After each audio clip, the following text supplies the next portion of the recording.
Okay, we're going to start it up here.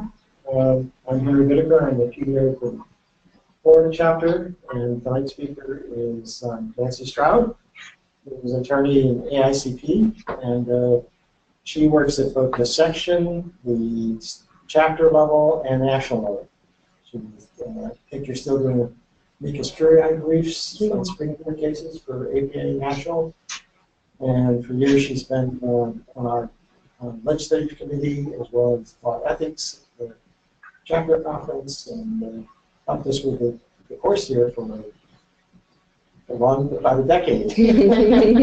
So anyway, I'm going to turn it over to Nancy, and I'll run the slideshow. So everybody that's listening, I've got most of you unmuted, so try to keep it down. Mute yourself, except when you have a question. I'll check every now and then to see if you're asking a question. If you but feel free to ask it out at any time.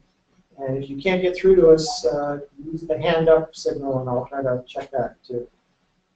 Let me make sure that.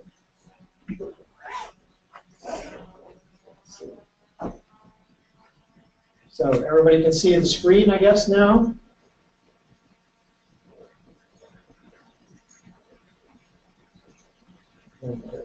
This is the user error. My part. Okay. All right. Go ahead, Nancy. Okay. Well, hello, everybody. Good evening. This technology is going to be kind of fun, except I like to see people, so I do hope you're not all out there sleeping by the end of this. But the law part of planning is, I think, the best part. But I'm a lawyer and a planner. I went through the joint program at the University of North Carolina many years ago because I always wanted to be a planner, but I thought I'd be a better planner if I'd also study law. And that's worked out really well for me. But one thing I like to do especially is to help planners understand some of the basics of American planning law. And that's what we're doing tonight. We're going to do this in 5 sections. And I'll pause after each section maybe and let you ask questions if you want to at that point. And we'll start with just kind of an introduction, foundations, and basic framework of American law. If you'll go to the next slide. This part isn't necessarily what you learn, what you have to answer to on the test, but I think it's important to give you a basic understanding of our system. And a lot of what happens in zoning and planning is centered around the use of private property. And since private property is also an extremely volatile political issue, it's worth kind of talking a little bit about what property is. Property is what has been described for decades as a bundle of sticks. Many people might think of real property as simply being the land and the house, or the building that's on the land. But in fact, property is much more sort of theoretical than that. It is a collection of rights, and those rights can be divvied up as a matter of contract. And so, for example, you can retain rights in the surface part of the land and give away or sell the rights in the air or subsurface. In the same way, the subsurface is a stick that is particularly valuable to mining companies, for example. Air is a part of the bundle of rights. You'll see in some of the takings cases, early takings cases found that overflights, airplanes flying over a property took that part of the right of a property owner and needed to be cognizant of that. Water rights in Florida is very understandable because we live with so much water and have to manage so much water. And then there's the right of use and enjoyment. the courts particularly are concerned about a private property owner's right to exclude others. The right is so personal that very much inherent in that right is the ability to keep other people away from use and enjoyment of that right. But of course you can alienate, in other words, sell, lease, mortgage, and in other legal ways, parcel out and sell different parts of that use and enjoyment. And then there's a right that is more regulated than others, but to derive profits and produce. So if you have agricultural land, your rights to the use to produce agriculture on that can be and very they'll sometimes protected. ask you a question on the exam, for instance, what is real property? And they'll get back to some of these rights here. And you also will get sometimes in the questions about the difference between Eastern water right and Western water right. We're not going to talk about that tonight. We'll talk about when we talk about water. But she's talked about the riparian right, the aspect of it, and we'll cover some of that in more detail. So much as a private property owner can sell or lease or otherwise manage each stick in this bundle, government also has the ability to regulate each stick within the confines of our laws, of course.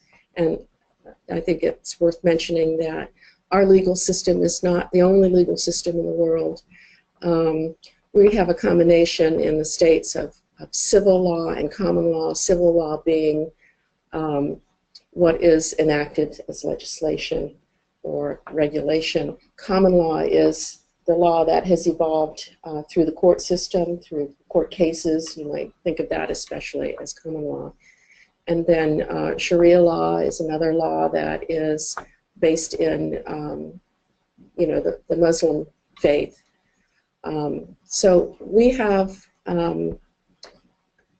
one of the more prominent Western types being basically, I think, a mixed common and civil. You see that's blue, and that's most of Europe, and red. We have a lot of common law, but we also have a lot of civil law in the States. Next slide. All right, so before there was private land use regulation under our system anyway, we had a system of common law and civil law that formed the basis of our later land use regulations, and that includes a system of tort law and a system of contract law. Tort law is simply an odd name, an old name for the law that regulates the aspects of civil injuries, such as nuisance law. Nuisance is very important to understand as a foundational part of how the zoning regulation came about. And so the law of nuisance, for example, says, I own property, say it's a residential home. I have a right to quiet enjoyment of that home. I have a right to have it protected against neighbor's contract that interferes with that enjoyment and use, which could include smells, sounds, pollution, indecent conduct. If my neighbor's impacts extend past his property boundary and onto mine in a way that interferes with my quiet enjoyment, then that's called a private nuisance. That's a tort.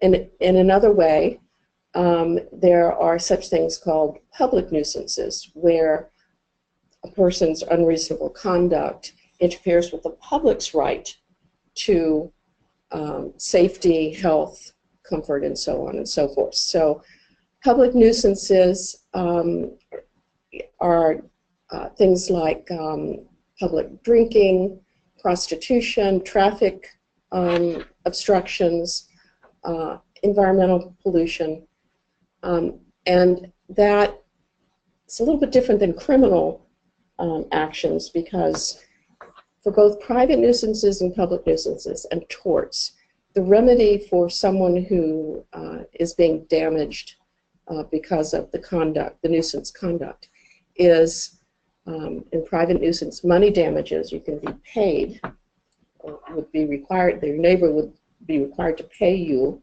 for the value of that nuisance. And in the public nuisance case, the remedy is the person has to stop the unreasonable conduct. So this is an important case. Hadachak versus Sebastian is a case that really took that law of public nuisance and private nuisance and used that to support a zoning system in Los Angeles, where Los Angeles had a very rudimentary system back in the early 1900s, including one big residential zone. And there was an existing brickyard there. It had been operating for years, and it became non-conforming. It was not allowed under that zoning, and it sued to say this is unreasonable. But the court said, no, this kind of activity is like a public nuisance.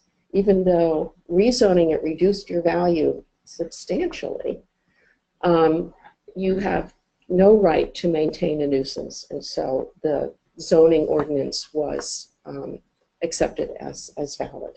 And that was revolutionary back in 1917. But that really formed the basis and the understanding of why zoning was an acceptable practice. So that's a little bit about torts. The other way that land is regulated in a private way is through contracts, and that's easily understood.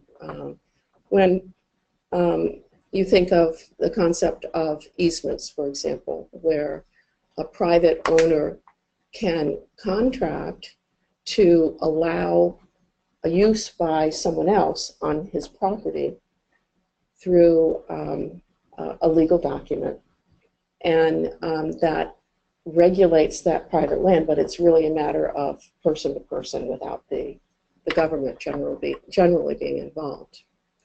So how do you get government to protect you against your neighbor's nuisance, or to protect against public nuisances? Well, planning and zoning are the major American ways to do that. Next slide. It was interesting to me listening to the radio the last couple of days, where Houston is being described as an area, a city that doesn't have zoning, and that may be in part why it's having so many problems, because of such unregulated growth. Just sort of a little reminder of why we have zoning.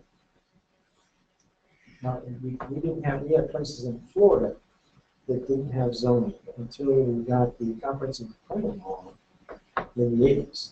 There were places like Panama City Beach and Santa Rosa, things like that. So the Panhandle area, places that did not have zoning until basically the comp plan came in and required land development regulations. So it's that's just, but Houston's been always very, they didn't want zoning. Anyway. Right. Okay. Well, just a reminder of the powers of government are not limited to zoning, and some of the best planning powers are not zoning powers. But certainly government has the regulatory police power to protect public health, safety, and welfare. It creates money, it taxes, it spends, it can execute contracts like other persons. It owns land and operates infrastructure. It defines and creates private property through regulation and laws. Issues development orders and permits, and of course has criminal law to punish lawbreakers. A wide variety of powers that government has, but we're really concentrating today on regulatory powers. Next slide. All right, so a lot of what we're talking about tonight is the police power. And I know everyone here knows what police power is, but do you remember the first time you heard it? And you never thought of it as being regulatory power. Police power was, you know, the police coming out and protecting you against criminals. But the power of the government to protect public health, safety, and welfare is considered police power. So government, especially local government and state government, is vested with a great deal of police powers, such that legislative actions are presumed to be valid and constitutional. So the burden is on a complainant to prove otherwise. It's a very important power for government. And the use of that power has grown over the last 2 centuries. Probably the first major case that found the United States Supreme Court accepting a broad use of police power was the Munn v. Illinois case in 1877. This is a case that's on your list to remember for the test, where the state of Illinois had regulated railroad hauling rates and was challenged by a group of railroad companies to say, under the theory that this was beyond the power of the state government, and it was unconstitutional, that the federal law protected the companies from the state regulation of their railroad hauling rates. And the Supreme Court said no, that's a police power that we're not going to interfere with. Okay, so who has police power? This is an important concept in our federal system because the United States are a republic of state governments united under federal law and delegating important powers to local governments, and the amount of police power on each level varies. So the federal government is not considered to have inherent police powers. Federal power is limited to those powers enumerated in the Constitution. That's why everything comes back to the Constitution. All of these foundational questions often come back to the Constitution. All other powers are considered reserved to the states. Now, there's huge political arguments about, you know, what that means. How limited is the federal power in truth? And in fact, over the many years since the Constitution was adopted, and particularly in the 1900s, the federal regulatory power has been broadly implied under the Commerce Clause of the Constitution, saying that the federal government can regulate to provide for commerce, interstate commerce. And this power has been interpreted more and more broadly. So does it make a difference? A little bit of difference, and that's certainly an area of argument for the political scientists. But state government has the basic police power. It's inherent in state sovereignty. It doesn't have to be expressly stated as in the federal Constitution. And the state controls what happens in local government. And the local government power really varies state to state. Those of us who practice in Florida may not think very much about this because Florida is a home rule state, meaning that our Constitution, our state Constitution, and our legislation basically says that municipal governments can have all powers unless they're expressly restricted by the state. So the state's kind of delegated down to the local government's all powers unless the state takes it back or preempts it. Well, you might have noticed in the last 3, 4, 5 years, the state's been preempting a lot of those powers, but that's a real shift. The home rule effort and activity in the 60s essentially divested the state of a lot of that power. The 68 Constitution in Florida changed this from what's going to be called a villainous rule state to basically a home rule state, for the most part. Now that's different from other states that operate under what's called Dillon's rule. And Dillon's rule is just the opposite. It says that municipal government has no powers except those that are expressly given by the state or necessarily implied. Because the AICP test is national, you might get a question on Dillon's rule versus home rule. It's important to know the difference. And to give you an example of what that meant in Florida, prior to 68, you had anytime you wanted to do some type of new action at the local government, you had to come up and get a bill from the legislature passed to explicitly allow you to do it, because you didn't have anything unless they did it that way. So let's think about this in terms of zoning regulation. Zoning regulation in Florida is restricted somewhat by the Community Planning Act, in that zoning has to be consistent with the comprehensive plan. But it's very unlike other states that don't have that kind of home rule, because other states have state zoning enabling legislation.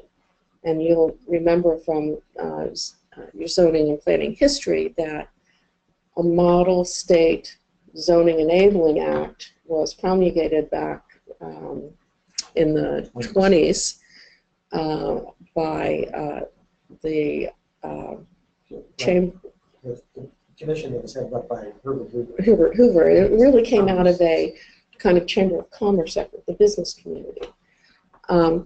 It's, created that Standard Act, and then a lot of states eventually adopted that Standard Act. And in that Standard Act, you have all the regulation and guidance about how you rezone, what criteria you need to follow for conditional uses, how you do a variance. That's more typical nationwide than our system, where basically local governments have a lot of freedom to figure it out the way they want to. In fact, our enabling act, the state enabling act, was repealed in the 70s. So we used to have one, but now we don't, because we're home rule. But it's also important to realize that general purpose governments like municipalities and counties in Florida are different than special purpose local governments. Special districts will not have home rule power. Special districts are like the old municipalities. They have only what the legislature has granted to them. Okay. And then, of course, the police power also theoretically comes directly through the people when the people exercise their initiative and referenda power. But the initiative and referenda power are actually created by state constitution. So it starts in the state constitution, and then whatever the state constitution allows, and oftentimes what the state legislature allows, can then be exercised by the people. Under our system, as I mentioned before, we have a federalist system where we share power between the federal government and state governments. Okay, that's just a basic introduction. Any questions? Just real quick, if you don't have zoning, how are uses regulated? Uses are then regulated through torts and contracts. Okay. Torts and contracts continue to regulate and exist, whether you have zoning or not. Kind of describe easement as a contract. If someone has an easement on your property, do we have absolute authority over that land? What can ever go in there, that kind of thing? Well, it depends on where you are. In terms of what, if you're not in a zoning state, if you're in Houston or theoretically in zoning, you negotiate with your neighbor or whoever wants to use your land for what powers or what authority you give that person or they buy from you. So it's all a matter of person to person. Now, of course, there's not any true zoning regulatory-free area. The federal government regulates through environmental regulation. States have preempted certain areas of regulation and will regulate as well. So, but you may or may not have zoning, and so some of the things we take for granted in Florida might not be there to protect neighbors against neighbors. And just a reminder online, I have some of you unmuted. If it's been heard by, do you have any questions, go ahead and ask it. If you find you're not getting to the question, use the raise hand to ask your question, and I'll try to get to you. Okay. Any other questions for Nancy before you go on? All right. Let's go on to the United States Constitution, because one, it's critically important in how property is managed and regulated. And two, I think because, again, the AICP test is nationwide in scope. That this is the kind of thing that applies nationwide. So it's only fair that, these are the questions that appear on the test. Because you're not expected to know every state's laws. But the Constitution regulates land use through certain particular amendments to the Constitution. And we'll go over each one of them. The Fifth Amendment is the amendment that protects property against taking without compensation. The Fifth Amendment is applied to the states and to local governments through the 14th Amendment to the Constitution. The 14th Amendment is how federal laws are, how states are held accountable to federal laws in this regard. And then,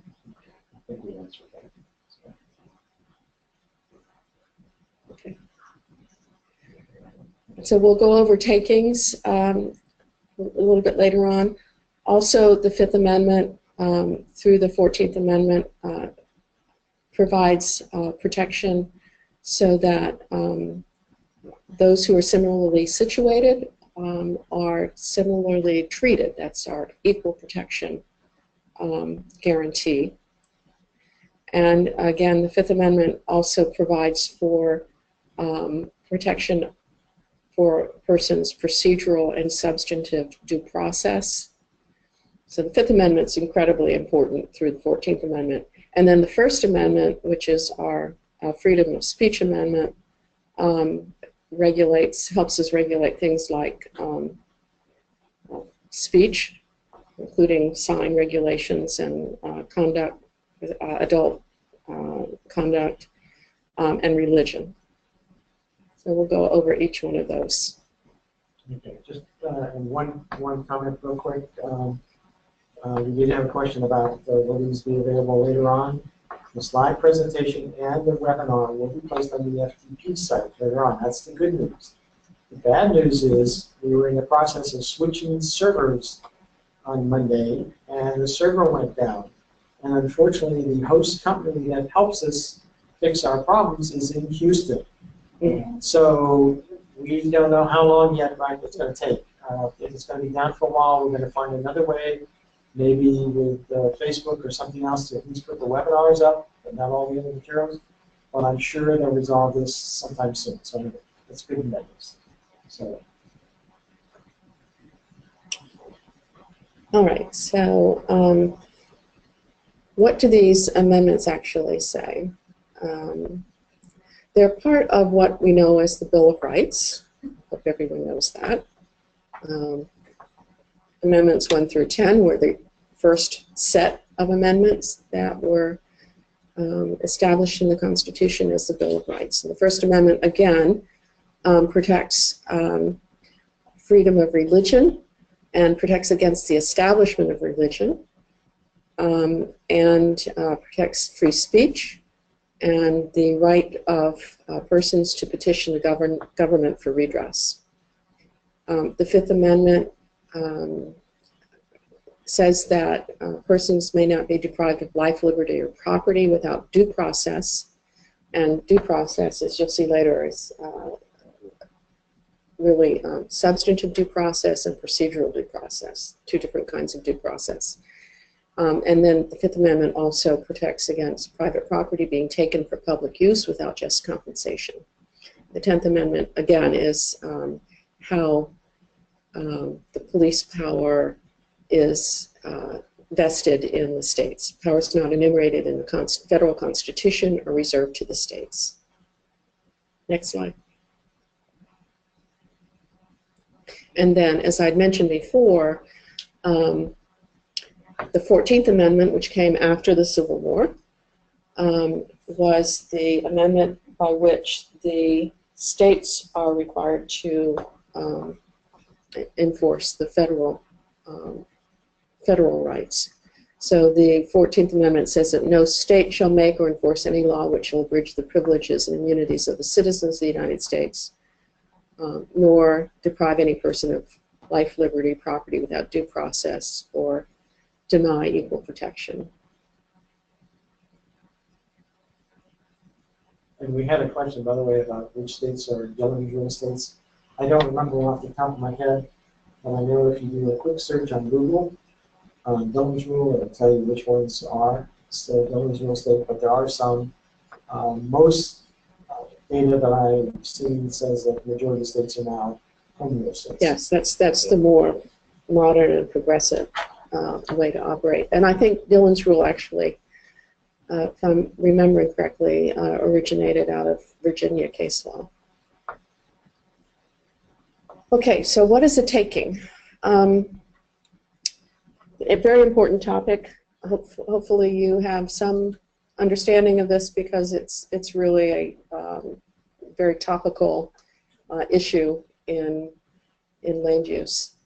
But the way to think about takings is that there are two types. One is a permanent physical invasion, which is what one thinks of when government builds roads, where they actually build on your property and exercise eminent domain through a process to get control of your property and also pay just compensation for it. That is the old idea of what a taking is, and many people argue that that was the only thing the Constitution was protecting against. But we see that over the years, that concept has changed a bit so that the courts now think of a taking as including a regulatory taking as well. Now you'll see before we get to regulatory taking, there is something called a per se or categorical taking. This is actually it's a regulatory taking, but it is likened to a permanent physical invasion. And one of the cases that we'll mention later on is the case in which a cable company put a cable box on an apartment building, and under the state or city regulatory power, and the apartment owner said, well, that you need to compensate me for that. And you have physically invaded my property, and I'm due just compensation. And the court agreed. That is a per se or categorical taking when there's an actual physical invasion, even if it comes from a regulatory standpoint. And of course, the classic situation in colonial times were the British troops coming in and invading the tavern and drinking up all the beer and sleeping there and things like that. That was the classical invasion. This was to try to resolve. Right. That's one of the reasons it appeared in the Constitution, but it actually is. It's an idea that goes back to the Magna Carta. It's really a very fundamental Western Europe, English idea. So that's the permanent physical invasion, eminent domain, or per se categorical taking. And then there are regulatory takings. And this is where the state or local exercises its police power to interfere with a property owner's property rights. Also known as inverse condemnation. Regulatory taking is the same thing as inverse condemnation, where a government action forces an owner to sue, presumably to protect its rights. The owner has to take the action to defend its rights, as opposed to the government exercising its eminent domain and initiating the action. So there are a lot of cases that will appear on the test about regulatory takings and all the parameters of that. But another kind of taking is where government places a condition on a permit requiring contributions of property or money to offset impacts, and those are also known as exactions. And the law of exactions has come out of regulatory takings law, so it's considered a kind of regulatory taking as well. Okay, so important case is Pennsylvania Coal versus Mann, which was the case in which this concept came out that if government regulation goes too far, then it is like a taking, and it's a regulatory taking or inverse condemnation. And in this case, Mann owned property, residential property, as I recall, and he had bought it from the coal company, but the coal company had reserved the subsurface rights to mine coal under that property. Then along comes a state statute that prohibits the mining of coal if it causes the subsidence of a residence. And Mann thought, okay, this is where the covenant, is invalid now because the state action has now protected me from this subsurface mining, and sued to cancel the covenant. But the Supreme Court here in 1922 decided that no Pennsylvania coal's property rights were taken by the state. That was a regulation that went too far. And the remedy for the coal company was that the law was enjoined, it was voided. Another Pennsylvania named case comes many years later, involving Penn Central Transportation Company and the Grand Central Station versus the City of New York. And in this case, New York City had enacted a landmark preservation law, and it was really enacted. It's a great story. You've read it in your zoning literature. In reaction to the Penn Central Transportation Company's a plan to demolish Penn Station and build a high-rise office building on the property. And the city said, and landmarked the property and said, no, you can't do that. And they also set up at the same time a system so that if Penn Central, anyone who owned a landmark property, who had property nearby, could transfer development rights between those properties. And that was an effort to reduce the economic impact on the landmark building owner. Grand Central Station was the second one, because Penn Station, which was beautiful, they ended up tearing down and doing other stuff to it. So in reaction to that, the city passed all this thing. And then it came up on, they wanted to go above Grand Central Station and do something similar, not tear it down, to above it. And that's where we got into all of this. I'm sorry if I misspoke. This case is about Grand Central Station. The landmark preservation law was adopted in reaction to the actual demolition of Penn Station. So, the transportation company sued and said that this was a regulatory taking, and that the law should be overturned, or the city should pay for the impacts of the law. And this is where the Supreme Court finally sort of weighed in with some tests about takings that are still very good today and probably cover most of the regulatory takings cases. The court said, yes, we're sticking with the old case that said if the regulation goes too far, then it's a regulatory taking. But a taking in that instance has to mean that the loss of all reasonable use of the property has occurred. So just a portion of the rights associated with ownership cannot be itself a taking, the loss of a portion of it. And the court also said you have to evaluate the whole property.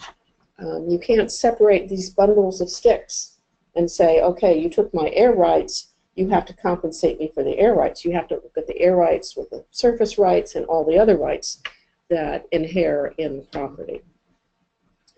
And then it set out a three-part test to determine when a regulation goes too far.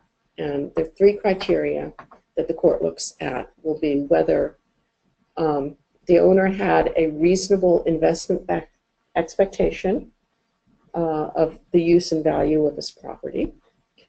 The nature of the government action, is it merely regulation or is it a physical invasion? Again, a physical invasion being per se taking and a no-no.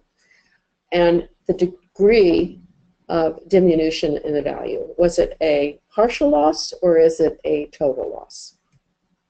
And these three criteria are still very good criteria today, and in fact, the latest Supreme Court case that came out just in June, Murr versus State of Wisconsin, reiterated these criteria.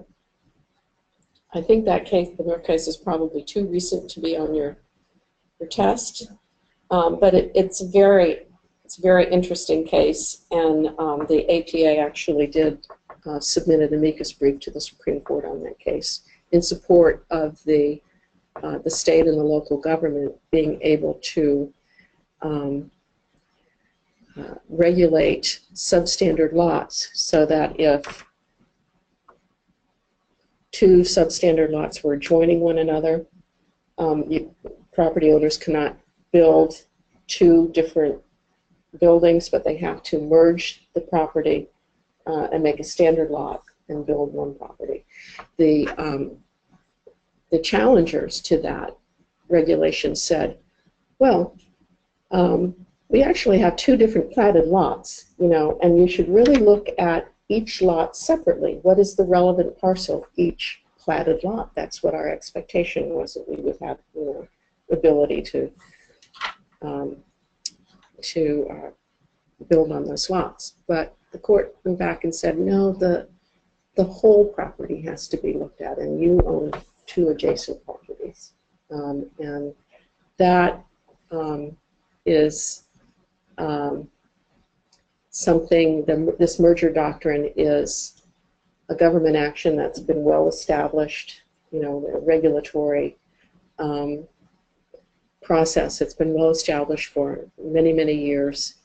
And in fact, in terms of your diminution of value, the evidence was that the property was more valuable joined together than built on separately. You had one question about what is redress? What is redress? It was one of the questions. Redress is just how you are made whole. So, for example, in tort cases, you are made whole by money damages. I think that's probably what is your remedy. Redress is another way, I think, of saying remedy. So anyway, this three-part test is very important. Read this case. It's an interesting case anyway. I think it's pretty well written and very important. Okay. So even minor physical invasions can be per se takings. I've mentioned the instance of the cable company. The case is Loretto versus Teleprompter, CATV, where New York State required landlords to allow cable companies to install wiring in boxes and not have to pay the cable companies. And the Supreme Court said, even this is a very small invasion. You can imagine, there's not much room that's taken up. It is a per se taking, a physical invasion, and the landlord, the apartment owners, were due compensation. So, what were the damages in this case? $1. Cable access actually increased property value. But that was the redress. We got compensation. Okay, what about temporary takings? What if your use and enjoyment of your property or the value of property goes down only for a temporary time? Can you have a regulatory taking in that instance? The First English Evangelical Lutheran Church versus Los Angeles County case in 1987 said, yes, temporary takings are compensable. In this case, church owned property in a valley that was subject to flooding, and in fact the camp located there was destroyed by a flood, and Los Angeles County adopted a moratorium ordinance that said, we're not going to allow you to build here for a defined period until we figure out, how to manage flood control here and what kind of regulations should be there. And the church said that moratorium was inverse condemnation, and they were due money damages that they suffered for that temporary period of time. So the principle was upheld that something like a temporary taking could occur, but then it got remanded. Yes. And they lost. That's right. Because it was a safety issue. Because you put handicapped kids in a floodplain is asking for trouble. So the Supreme Court didn't decide that there was an actual taking here, but they said if there is a taking that's a temporary taking, then yes, you can, if you can prove your damages, you are due damages under the Constitution. When it went back to the court to find whether there was an actual taking there, the court found that under the three-part test that it was a valid government regulation, protect. Actually, it was for, as I recall, it was for handicapped children in a floodplain, to protect campers in a floodplain. Sometimes the court will remand the case back down to a lower court to deal with additional details and an actual finding of whether their ruling has occurred or not. They may upheld the principle, like they did here, temporary taking, but they remanded it back to see if there was a temporary taking by the lower court. And the lower court, after it bounced around for years, finally said no, because there was a safety issue and other reasons. So The Lucas case, which is on the screen now, versus South Carolina Coastal Council, is a case that involves another per se taking. The two per se takings to remember are the Loretto Cable Company and the Lucas case. Lucas, I think we all identify with pretty well, living in a coastal state. South Carolina enacted setback regulations that effectively denied Mr. Lucas the ability to build on his 2 oceanfront lots. And because he couldn't build anything on those lots, the court said this was a regulation that denied all economic use of the property. Yes, this is a per se taking, and that landowners is due compensation.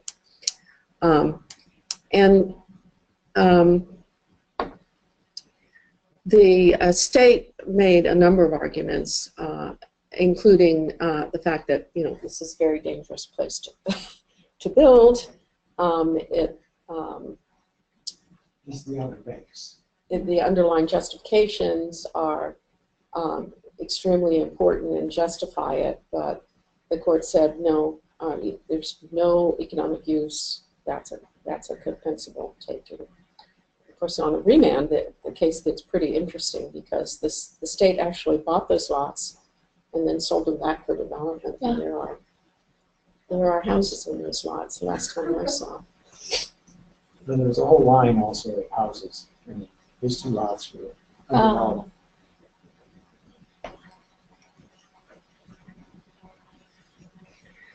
Okay. The next case sort of had owners coming in trying to combine the concepts of a temporary taking being compensable and this concept of per se taking. And so they came at a moratorium on with different theories and said, okay, if you enact a moratorium and you can't build at all, why isn't that complete devaluation of our property for that temporary time, and we're allowed, compensation in that instance? Well, court didn't buy that, and said that temporary takings are not per se takings. A temporary moratorium, excuse me, is not a per se taking. You have to look at each case on its facts, the Pennsylvania Code criteria again, and look at the parcel as a whole. And in this sense, the parcel as a whole was considered basically in a temporal fashion. So, you have this parcel for a longer period of time than just the time of the moratorium. And the whole parcel, including that time frame, gives you value. You can't just sort of take out the moratorium time frame and say, this stick in the bundle is totally taken. Some of the other interesting things here is that this was a multi-state regional planning activity across Nevada and California to deal with Lake Tahoe, which is one of the most pristine lakes in the United States, very deep, very clear. And the area was starting to ramp up for development around the lake, and they said, whoa, we don't have enough control of this, so they put on a couple of different temporary moratoriums so they could do planning in progress to try to get their act together, and that's what they got sued on. And the court basically came back and said, no, that's basically short enough, wasn't everything else good reason for trying to do it and all that. So based on the facts in this case. Right. That's the topic. No, again, it's a case-by-case determination. But if you're under 32 months, you probably can maybe argue it if you have similar type of facts. That's just a rule of thumb. Right. As planners, not as the legal side. In this case, it was 32 months, but it was also a pristine, an amazing, extraordinary, environmentally sensitive area, and a complex regulation because it involved multiple jurisdictions. So the length of time is really dependent on what you're trying to do. But I have seen practice questions that get to the timing a little bit, whether right or wrong, based on the facts. But they've said such things as, well, if you have a moratorium in maybe 24 months, are you likely to run into problems? And everyone said, maybe not. Whereas 48 or 60, maybe you are running into problems. So that's, you might see something like that. I haven't heard one recently being an example. We'll come across some practice questions. Okay. So here's some more recent cases. 2001. Time flies. A case coming out of Palazzolo, out of Rhode Island, Palazzolo versus Rhode Island. In this case, the state enacted laws regulating permits for construction in coastal wetlands, and Palazzolo acquired his property after that enactment. He was denied a permit, and he sued for inverse condemnation. And the state courts, he sued first in state court, and the state court said, no, he had knowledge of this regulation, so he's not in a position, he has no standing, we'll talk about standing later, to sue. He's not impacted enough to give him standing to go into court. So he challenged that at the U.S. Supreme Court. And the Supreme Court said, no, just because you have prior knowledge, that doesn't preclude you from a taking claim. If, in fact, the regulation is severe enough, you may possibly be able to say, even if you bought it knowing the regulation, that it's a taking. Theoretically, again, they didn't say it was a taking in this case, but just as a matter of principle. There's no, and the way the court described it was, there's no statute of limitations on the exercise of constitutional rights. So what happens when it goes back to the state courts to find out if there was an actual taking? They applied the 3 criteria from Penn Central and determined that there was no loss of value because of the regulation.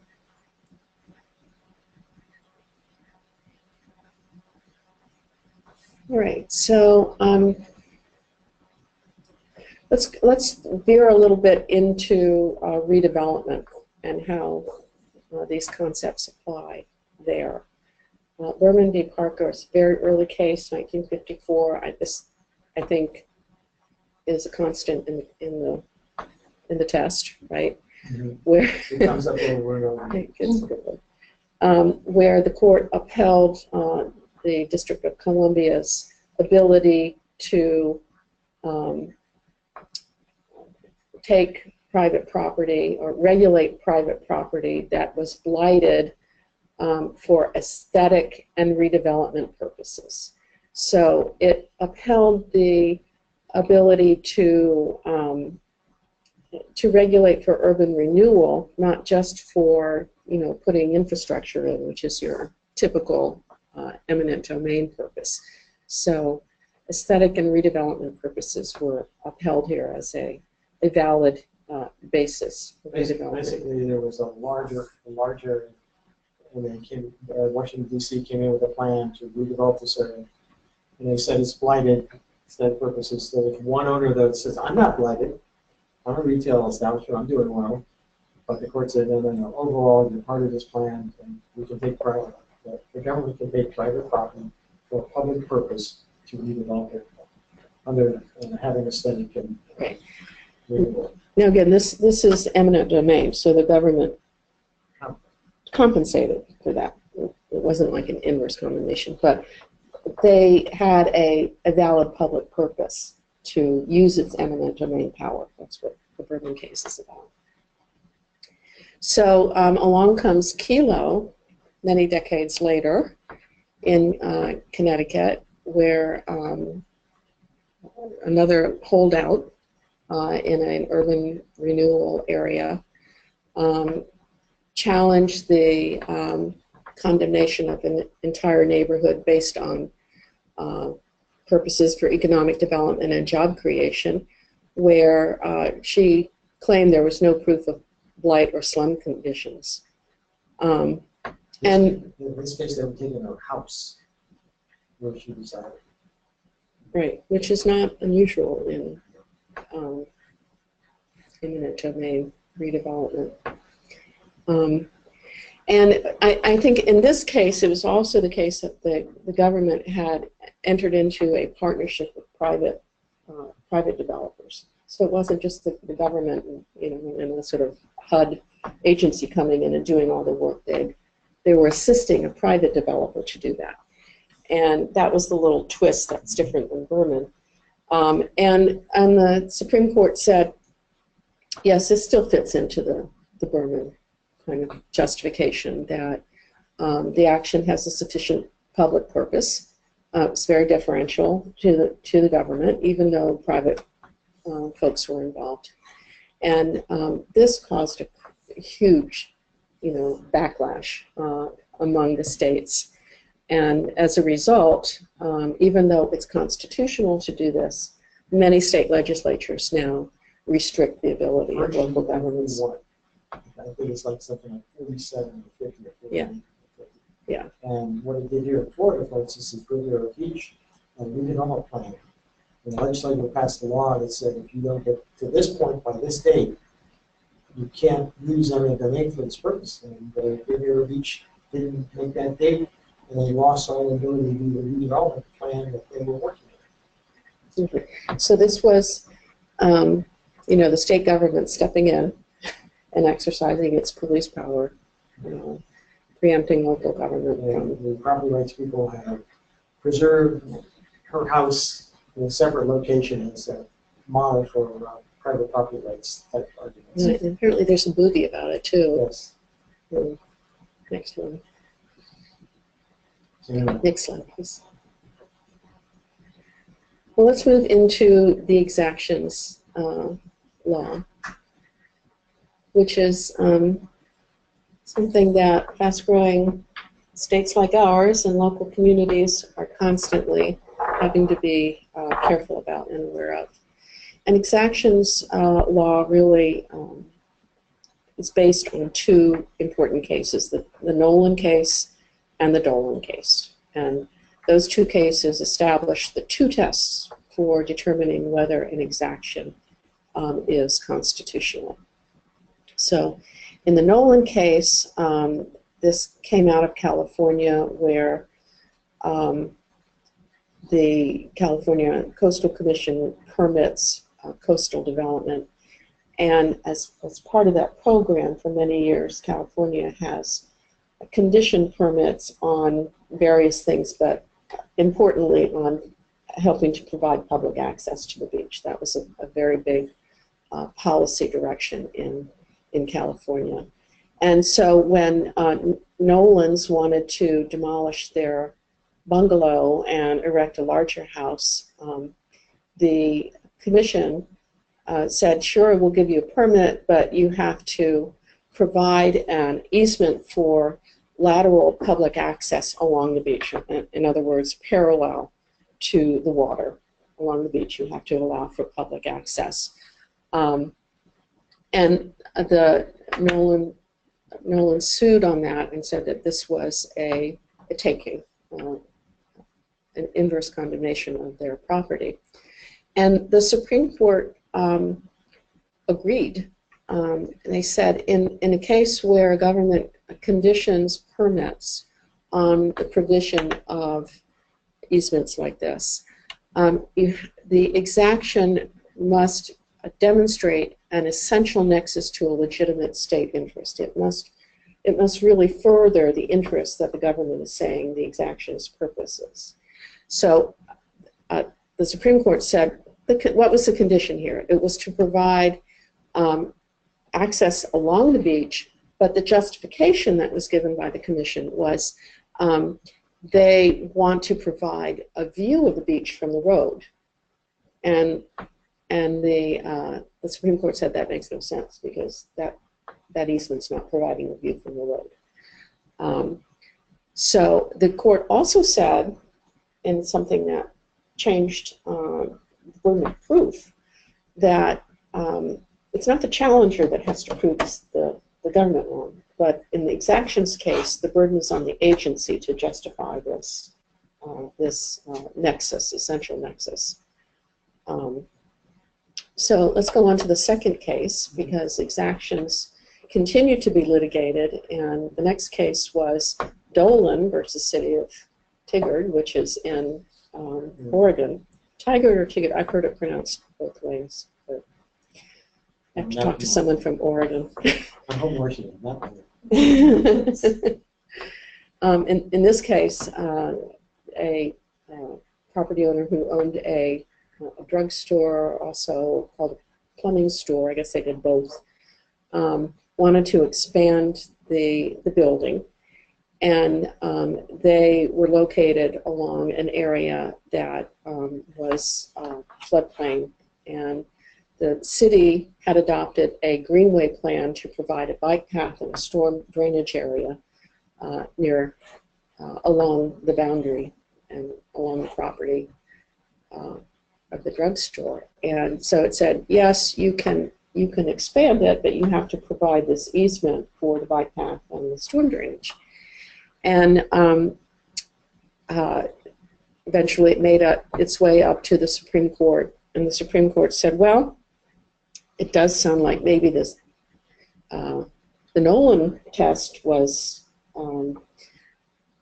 met, because the expansion could interfere with storm drainage and interfere with this public access. But we think that there's really not enough proof that the exaction was reasonably proportionate to the impacts. So the second test is the rough proportionality to the impacts. And again, the burden is on the government to show that there is rough proportionality. So that's the dual nexus test. Dual nexus and basically a connection, essential nexus, or as it's called in state cases often, the rational nexus, like impact fees, and then rough proportionality. And that's written actually in Florida in the DRI law for impact fees. Rough proportionality, basically, there has to be a rational nexus and rough proportionality of the impact fee to the impacts. So the exactions have to be that two-part test. And luckily, this two-part test comes from two cases that rhyme. Nolan and Dolan. Okay. Well, you may remember the Coons case. It's not too far distant in the future, and came out of Florida, where the court expanded the law of exactions, again, in favor of the private owner. And in this case, Mr. Coons wanted to build a commercial building on a site that had wetlands. It was in Orlando, and was mostly wetlands, and went to the Water Management District for a permit. And after a series of negotiations where the Water Management District said, okay, there are several different ways you can mitigate. You know, you can provide money, which we'll use to help wetlands nearby, or you can provide a conservation easement, or you can not build. You can change your plan. And Coons decided, no, I don't really want to do any of that. I just want my permit. And so when it got to the Water Management District, and Coons did not agree to any of those litigation options, and the Water Management District denied the permit, Coons said, well, that's inverse condemnation. That's an exaction that is unconstitutional, and brought it all up, brought it to the Supreme Court. And the Florida Supreme Court said, well, we don't see how this really is an exaction because it was not a condition placed on a permit. You never got a permit with a condition. You got a denial of a permit. And anyway, the Nolan and Dolan cases are both cases based on facts where property easements, real property easements, were required as conditions. And this is, you could do an easement, but you also have these other options. So Supreme Court did not find that to be a taking, but the United States Supreme Court said, well, we think this could be a taking. And it's really under what's called the unconstitutional conditions doctrine. Government may not require an individual to give up a constitutional right, in other words, compensation, in order to obtain a governmental permit. And it also, the Supreme Court also said that the dual nexus test doesn't apply only to real estate dedications, but it can apply to money as well. So impact fees could be subject to this test too. All right, that's a lot of takings. Those are all the important cases. Important to read them and distinguish them in your mind. And I suggest you read them a couple times because they're interesting cases. I mean, they're good planning cases. They're facts that you come up against in your practice. On our study website, the APA Florida chapter 7, that have links to each one of those court cases. Okay. If not, contact me in our podcast. Okay, so we're going to go on to other. I have about an hour now. I have another hour and a half? Yeah, up to an hour now. Okay. 8:40. So, Okay. Well, I think we'll get through it. I have practice questions if you stop it. Well, maybe we want to stop now and take a few questions if there's any. Okay. Let's go on then. Let's go on to due I'd rather process. make sure we get through it. Okay. I can always give them the questions. Okay. All right. As you recall, as we said earlier, the Fifth Amendment protects against government deprivation of life, liberty, or property without due process of law. And there are two types of due process. One is procedural due process, in which the way that a law is administered, applied, or enforced, the procedures involved in administering a law are challenged. For procedural due process, under federal law, it's a fairly tough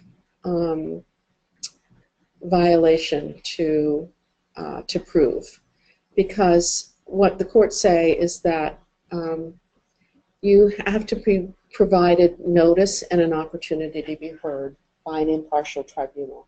But they're not going to go into how much notice, what kind of tribunal, what kind of hearing, as long as you have an opportunity to be heard by an impartial tribunal. And that the official action taken cannot be arbitrary or capricious, cannot be unreasonable, with the burden on the challenger to prove that it's unreasonable, or confiscatory. It can't take your property. So that's procedural due process. Substantive due process is where the court examines the content of the regulation or the law.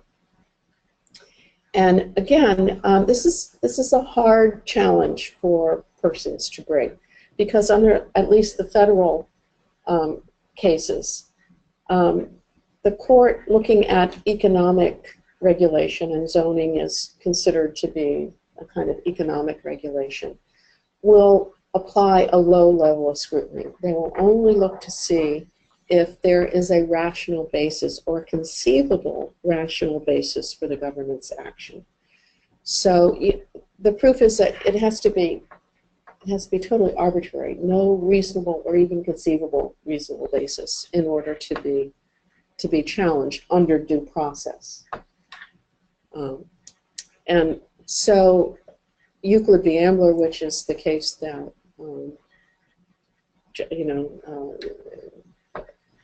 found that the zoning regulations are reasonable, applied this rational basis test to approve the zoning in the town of Euclid.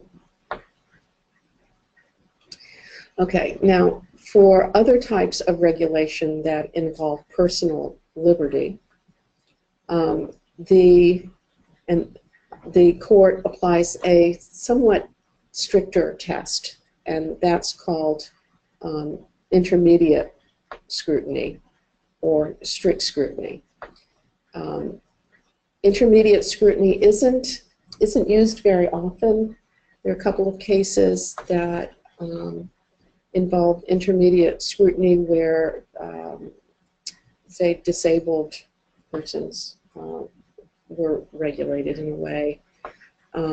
Strict scrutiny is one that is applied to First Amendment freedoms.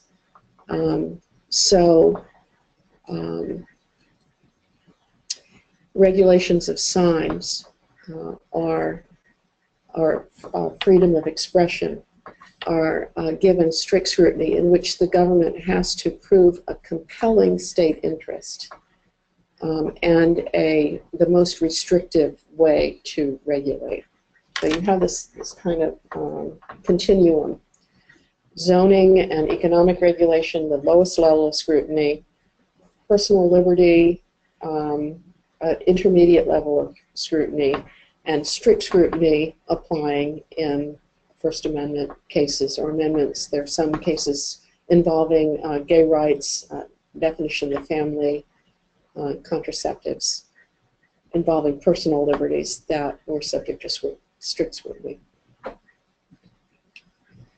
Okay, and in substantive due process cases, the remedy or the redress is to invalidate the law. It's not money damages.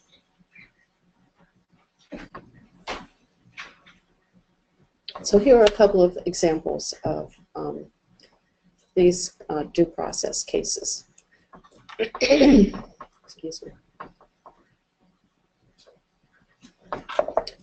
City of Eastlake, coming out of Ohio, out of Cleveland, versus Force City Enterprises back in 1976, involved a referendum where a developer proposed a rezoning industrial to build residential high-rise, and the city charter required all zoning changes to be subject to referendum. It had to be passed by 55% of the voters at referendum.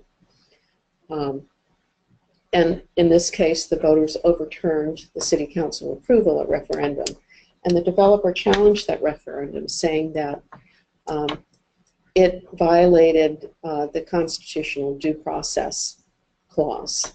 It was arbitrary and capricious.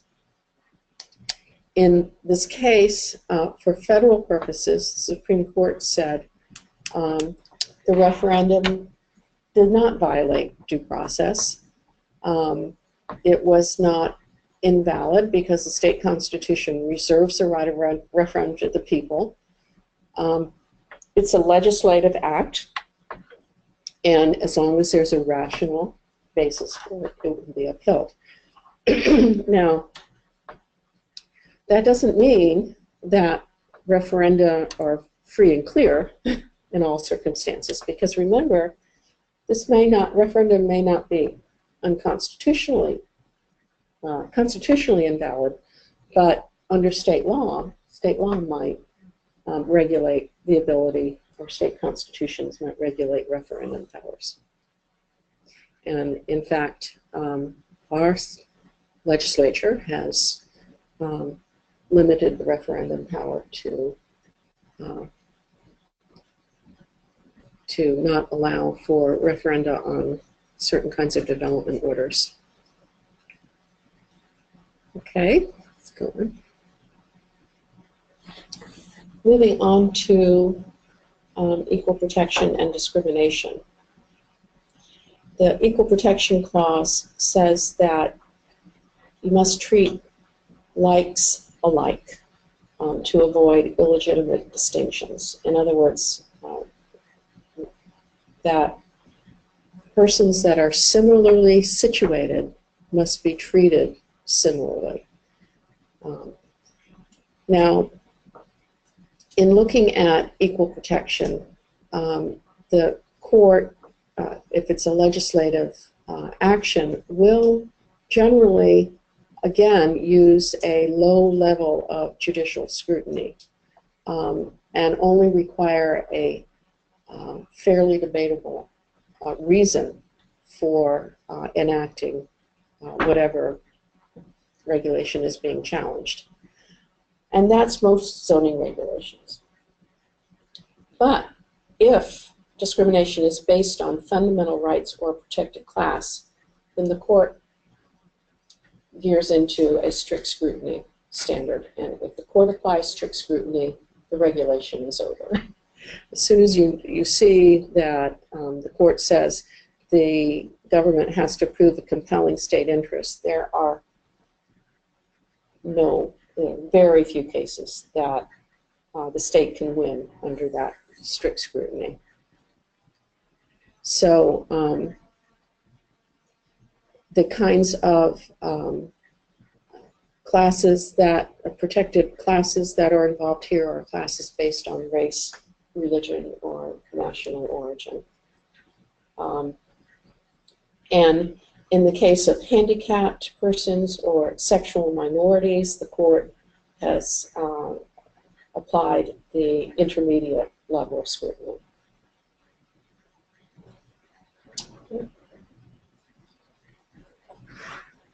So one of the cases that came under this scrutiny was a 1977 case of Village of Arlington Heights versus Metropolitan Housing Development Corporation. This is where the petitioners who wanted to build low-income housing in a Chicago suburb were refused a permit, and the church sued and said that this was discriminatory.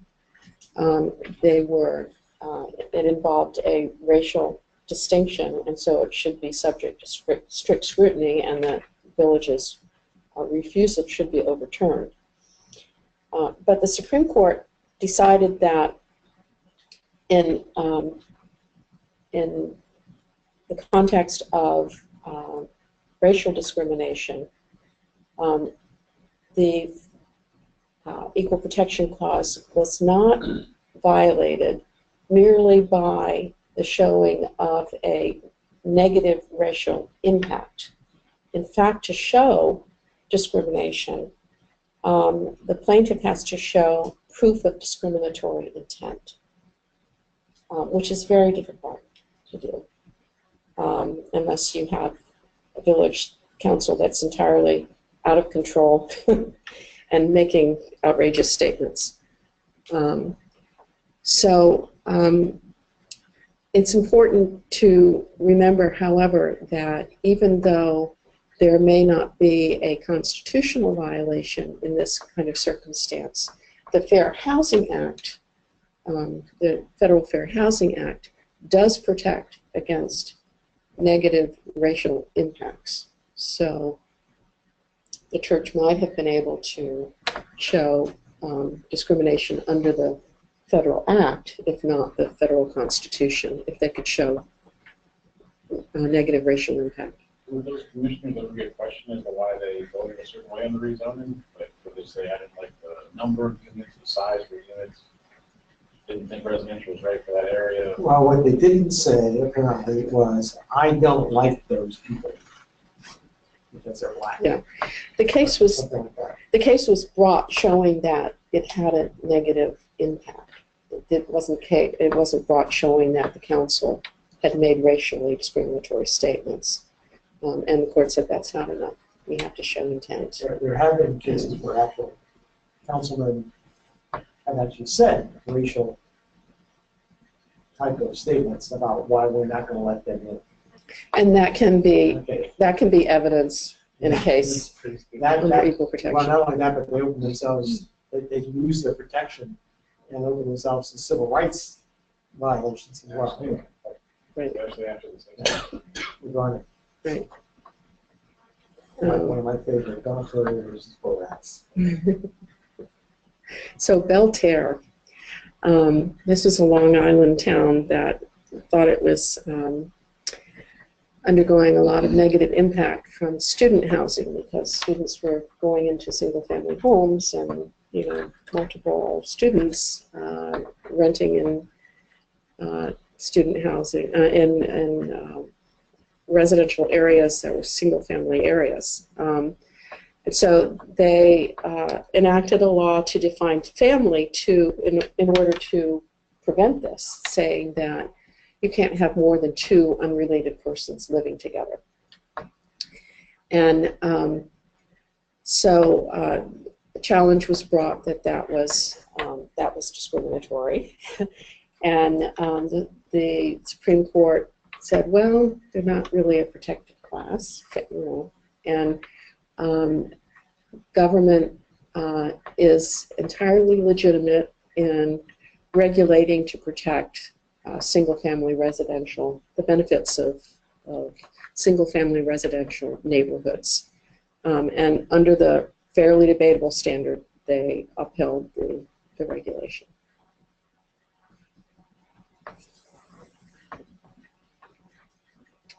So going to another case, City of Claiborne versus Claiborne Living Center. This was a case involving disabled persons where group home attempted to get a permit in a Texas town and were denied. And the lower courts found that what they called retardation or mental disability was a quasi-suspect category that required a heightened scrutiny, an intermediate scrutiny. The Supreme Court disagreed and said that unlike race, religion, or national origin, the concept of retardation is not one of those that is protected under strict scrutiny. So they would have to overturn the ordinance under a rational basis ground, in which case they were able to prove that it was not rational either. But the case stands for the concept that heightened scrutiny is really only applied to, strict scrutiny is only applied to certain kinds of classifications. But again, we have a federal statute that protects disabled persons. So in that case,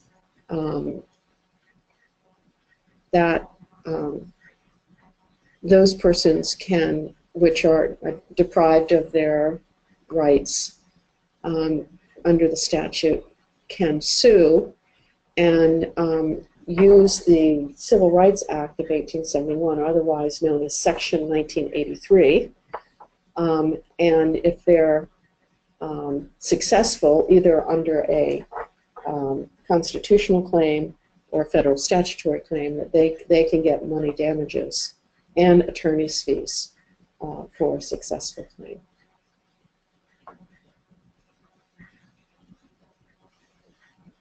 So what was one of those kinds of cases? City of Edmonds versus Oxford House in 1994 was brought under the Fair Housing Act, which prohibits discrimination in sale, rental, or financing of housing based on race, religion, national origin, gender, or disability, or families with children. So it's a broader classification of persons protected than the Constitution protects.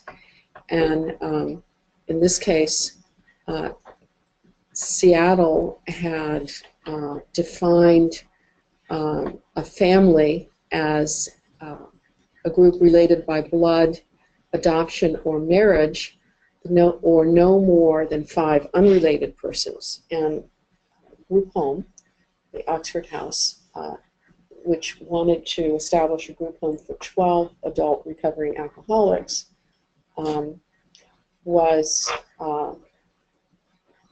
cited for a code violation as being in violation of the single-family occupancy rule. Oxford House claimed that the Fair Housing Act prohibits discrimination, and the Supreme Court found that this ordinance was subject to the Fair Housing Act, but the intent of this act was the intent of the regulations was to preserve the family character of the neighborhood, so it did not find that the Fair Housing Act was violated here.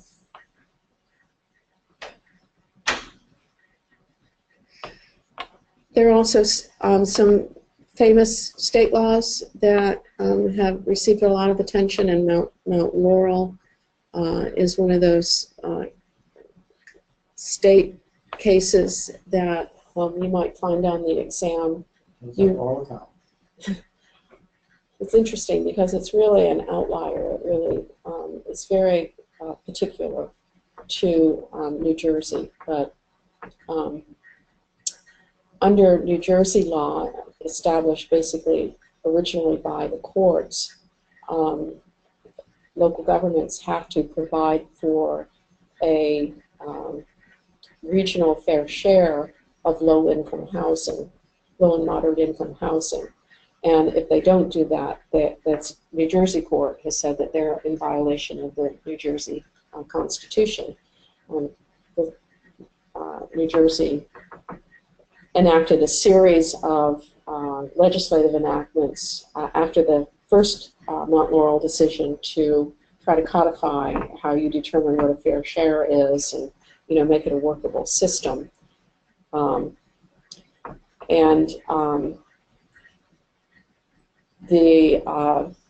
success rate for local governments in taking on their fair share was challenged in Mount Laurel too, where the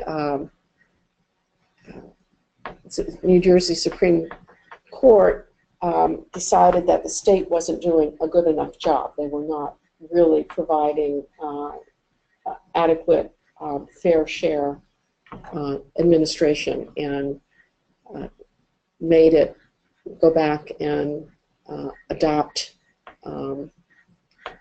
amendments to the fair share standards. So New Jersey's had a long history of trying to ensure that regions local governments take on their regional fair share, and more or less the Supreme Court of New Jersey has been holding the state and the local government's feet to the fire to make sure that happens. But that, again, is very unusual. That's not something you find in many other places. Okay, so we're going to go into the First Amendment. The First Amendment covers free speech and sexual expression. So there are quite a number of cases that have evaluated whether local governments are providing adequate protections for free speech in their zoning regulations, and a lot of these come out of the regulation of adult uses. And the first case to know is Young versus American Mini Theaters, a case out of Detroit in 1976, a pretty long time ago, where Detroit adopted a zoning ordinance that, through spacing requirements, attempted to disperse adult entertainment, adult movies, basically. That ordinance was challenged by theater owners who said that these movies, adult movies, are not obscene speech and it shouldn't be prohibited and shouldn't be regulated by this, but they were protected under the First Amendment as free speech. And the Supreme Court said, well, yes, that's true, this is free speech, but we're going to say that some speech is more protected than others. And the value of this kind of speech of adult theaters is low-value speech, and so the city can regulate this. It's okay to use zoning to control sexually explicit theaters, and bookstores are also included under this. Young versus American mini theaters. And again, in City of Renton versus Playtime Theaters, the Supreme Court upheld a Seattle suburbs regulation of adult theaters that prohibited the location of theaters within a certain within 1,000 feet of certain uses, churches, parks, schools. And the Supreme Court found that, again, this is low content speech. Separation and requirements are okay if a substantial government interest exists, and the restriction is content neutral in time, place, and manner. In other words, it doesn't regulate what kind of adult materials are being shown, but just when they're shown and how they're shown. And as long as there was no total ban on adult theaters, that the regulation can be upheld.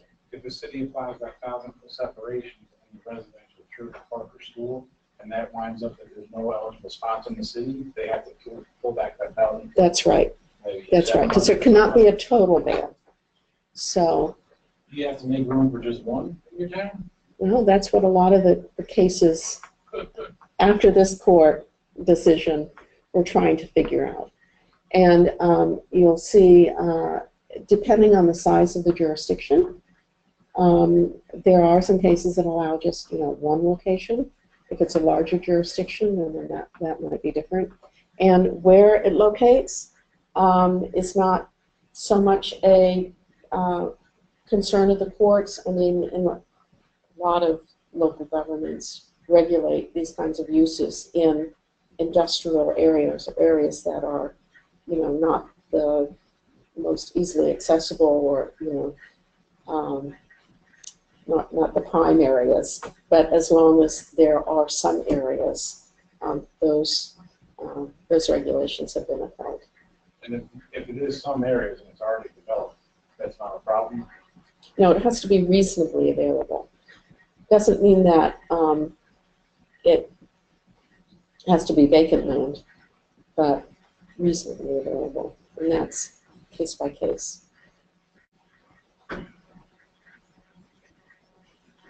Now, signs and commercial speech, however, get much more protection.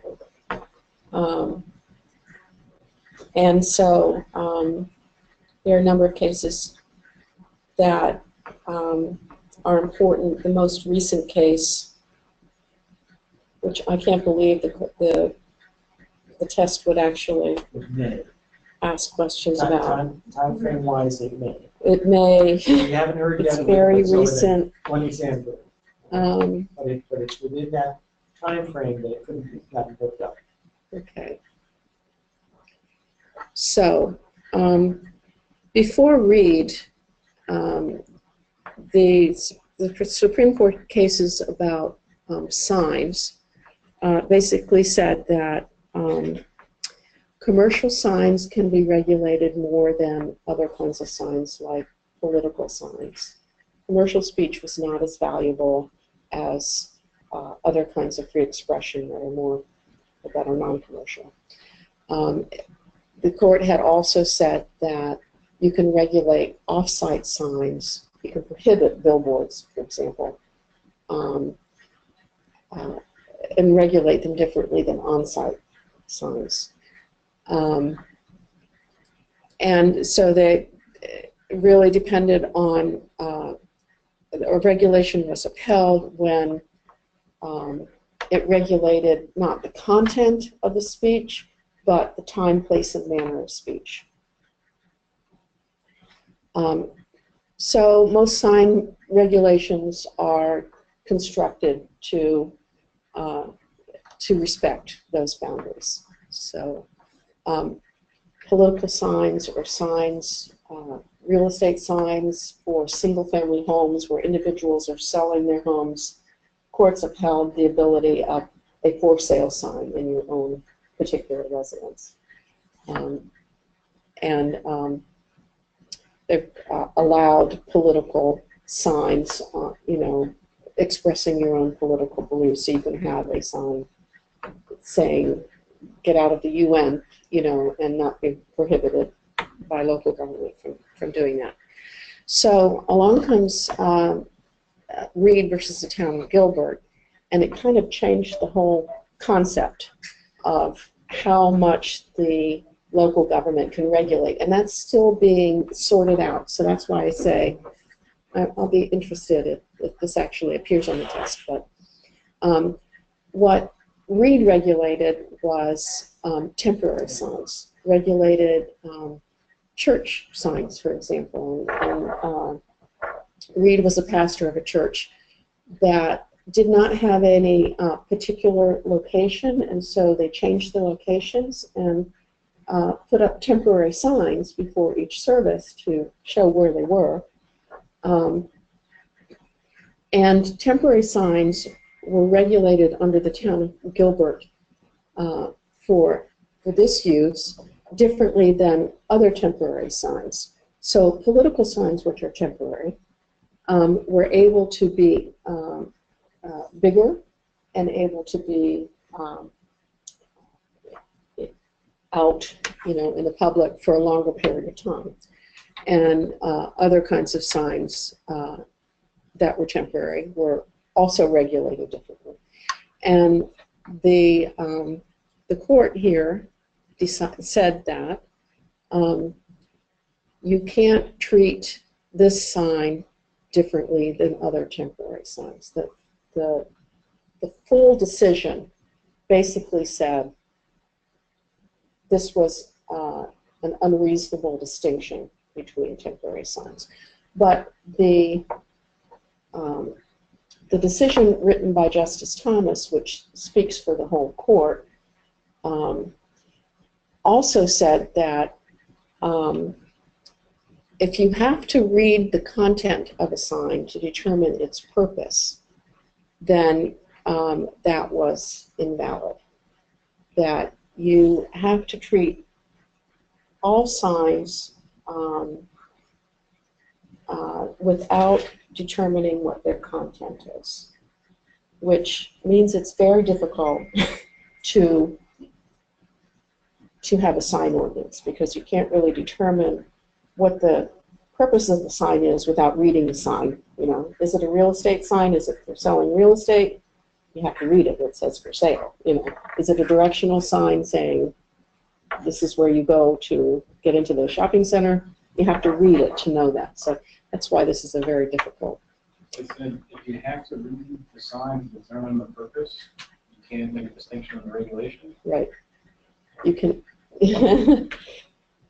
Now, that was Justice Thomas's opinion for the court, and then there were concurring opinions.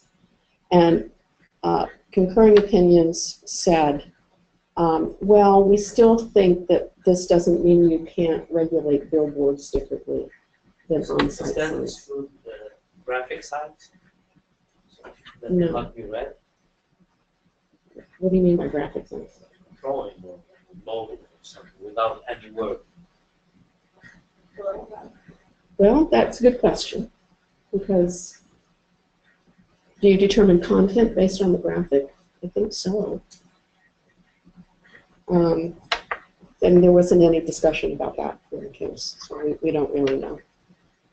So, what we do know that sign regulation is now particularly vulnerable, and they're especially vulnerable if you're treating temporary signs differently. The cases, the justices who dissented from the opinion and said, well, how do we do this? How do you read the sign without knowing what the content is? Said, in any event, even if we were regulating under the prior cases, we would find that these distinctions were not reasonable. So we would find this particular regulation unconstitutional. Okay, I hope that doesn't. Once I open that box, I have to click on it to get it to move. Can you regulate based on construction type? Like if it's a wireframe push-in sign versus one of those PVC wind feathers that's tall and skinny? Yes, you can. That's a manner. So you can regulate size of sign, how often the sign is up, the time of the sign, but you can't regulate based on the content of the sign. It's up to us to figure out how you do that without looking at the content. In this case, in the Reed case, the content was different because it was talking about a temporary event versus a political campaign.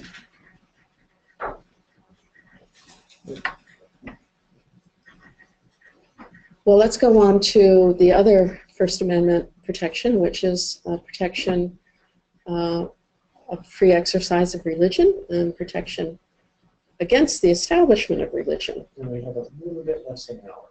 Okay. How much more? I'm only on section 2. Okay, well this is the most content-rich section. So let's see. Can we regulate religious uses under the Constitution?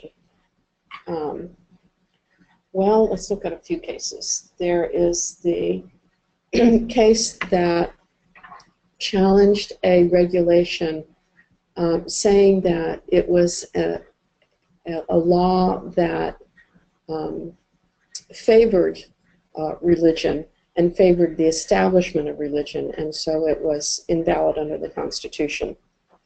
This was a law from Massachusetts that gave schools and churches the power to veto the issuance of alcoholic permits for establishments within 500 feet of the church or school. And the church in Boston tried to veto the issuance of a liquor license for a restaurant, and the restaurant operator sued. And the Supreme Court found that, yes, this was a violation of the Establishment Clause, that this kind of veto power given to churches grants or delegates police power directly to a church, and that's a constitutional violation. There are not too many cases like that, so this is a good example, and probably would appear on the test as the Establishment Clause case. And then there are the cases that come out of the protection of the exercise of religion. And a lot of these started in the 30s and the 40s, where governments tried to regulate or prohibit distribution of religious pamphlets, for example, or to compel the Pledge of Allegiance, which some religions say is a interference with their religious exercise. And the court has upheld the churches in those instances so that they could freely exercise their religion.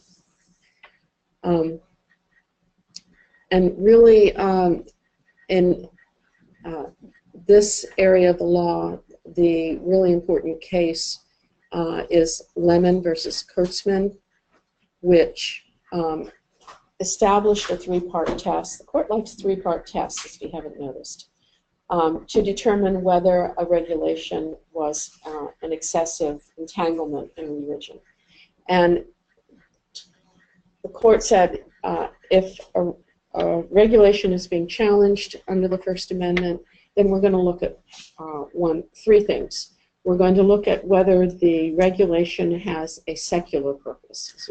Is it intended to regulate religion, or is it intent really a secular purpose? purpose, like zoning. Zoning, you know, is really about establishing appropriate locations and regulations for uses because of the use impacts and not because the particular religion. Does the regulation neither advance nor inhibit? Is it relatively neutral in terms of its impact on religion?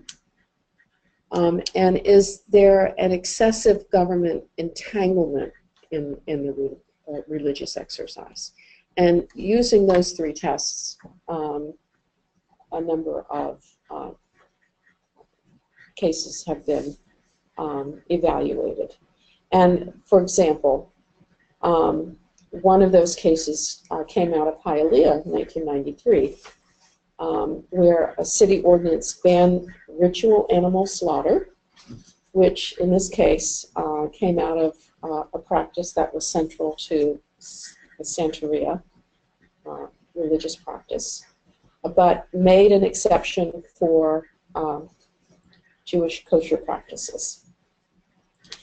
And the ordinance was challenged, and the Supreme Court said, okay, under this test, it was not a neutral law of general applicability. It wasn't a law with a secular purpose or neither advancing nor inhibiting religious practice. It was targeted against this particular religion. It exempted kosher slaughter practices, but made the Santeria practice illegal. Okay. So it's also true that under the cases, certain practices can be prohibited if they don't hinder the religion itself.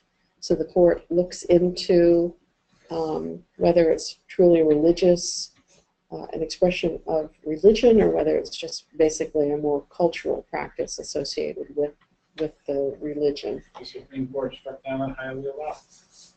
Yes. So the court has, for example, prohibited polygamy. That used to be part of the Mormon Church.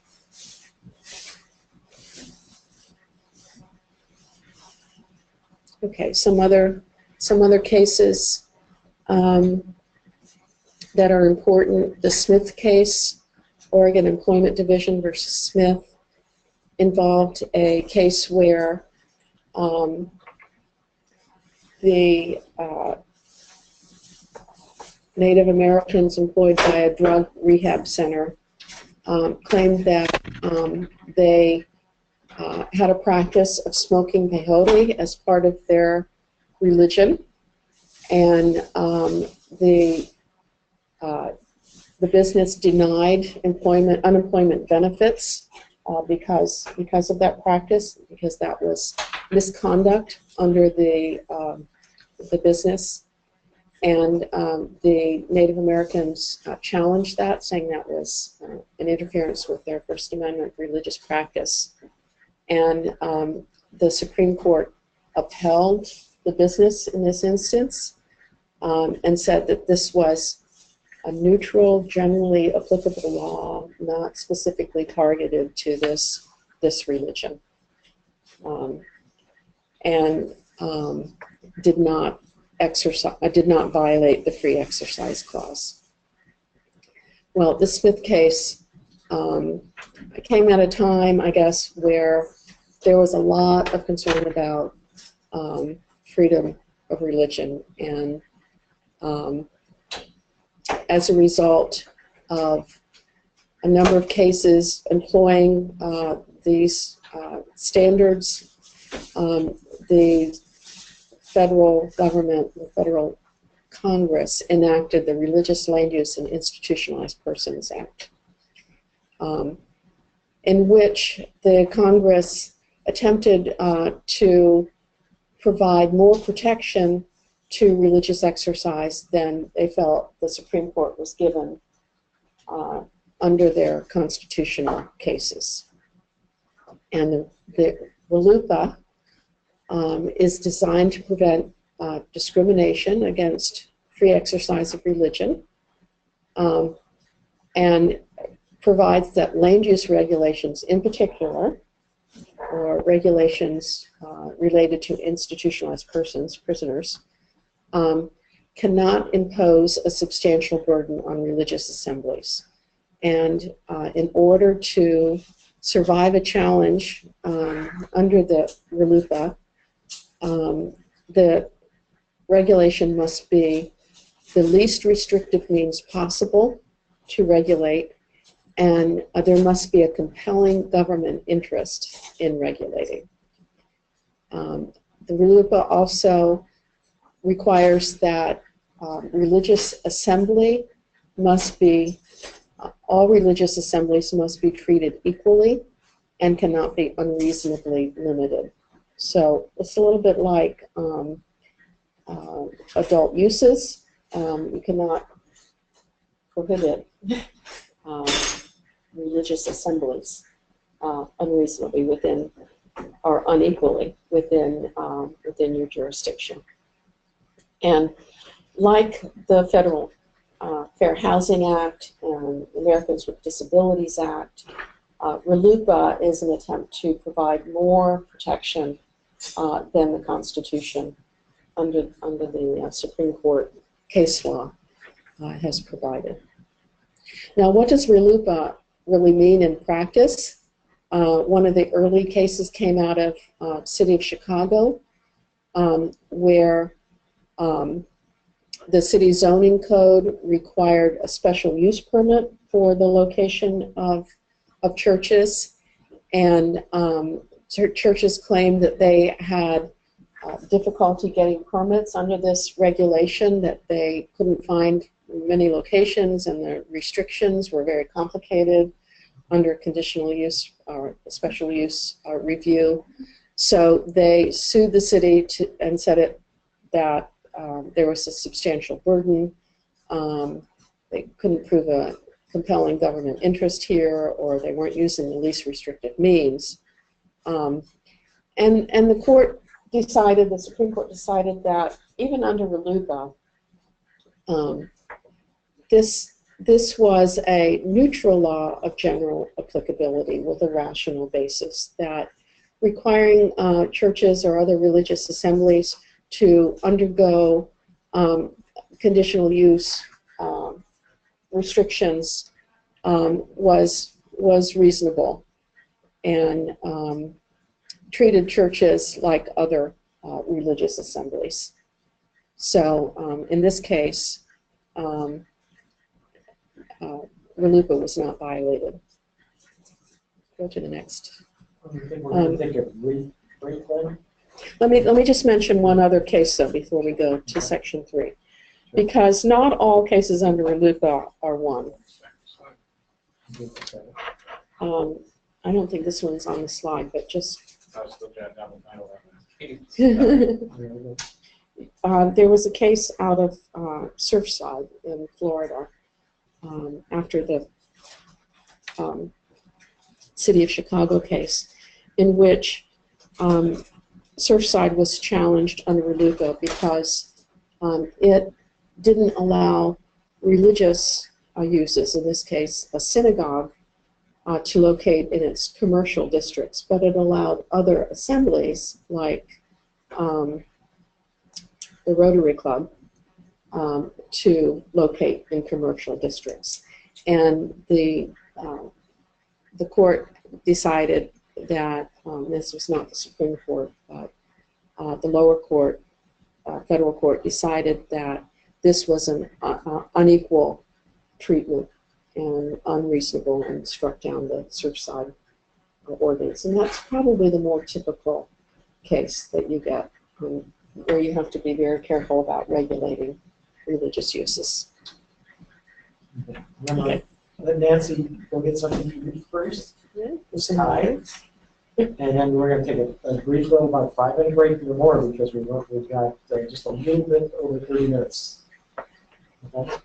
So there's a quick break. It is tied tonight, so let's start.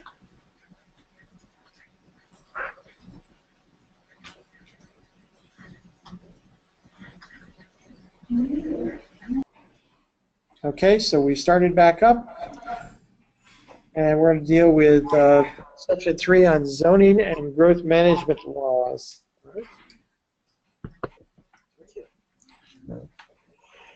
All yours.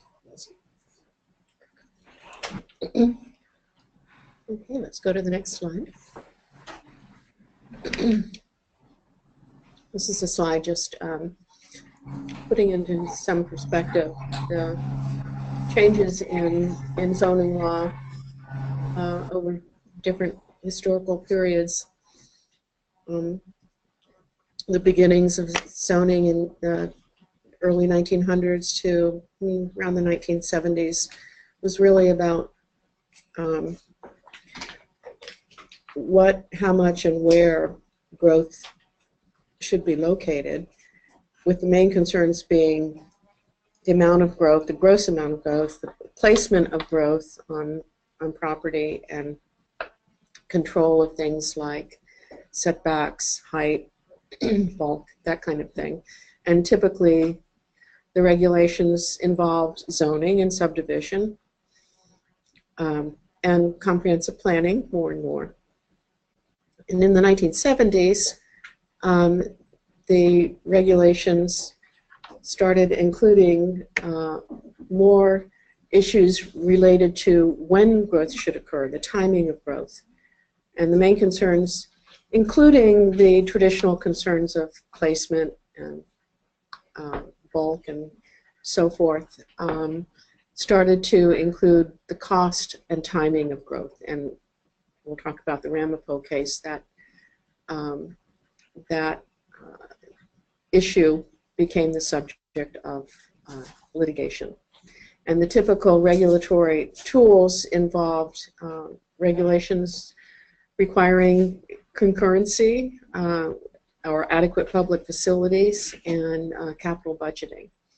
And now, at least since the 1990s, overlaid on top of those other issues, we have a lot more regulation regarding the quality of buildings, their function and character. And so regulations now could include smart growth types of legislation, new urbanism or traditional neighborhood design, and concerns regarding sustainability and green buildings and the like. And this is where I put in my plug for Nancy, that she is one of the people that worked very heavily on Miami 21, which is the first citywide comprehensive form-based code in the United States. Right.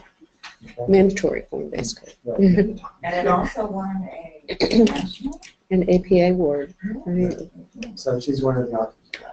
Mm-hmm. Excellent. Okay. All right, so let's go back again in history. And, no, for the right. We talked about the early basis of zoning in nuisance law, and this is the Mugler versus Kansas decision. Another one that's probably going to appear on the test is an example of upholding an ordinance sort of based in the concept of nuisance. And this involved a brewery that was established in Salina, Kansas, and in the state had declared liquor sales a public nuisance. I guess this was early sort of prohibition. And the effect of that regulation was to reduce the value of the property. Not only that, but Mugler was convicted and fined for operating a nuisance and challenged that as a taking and due process violation.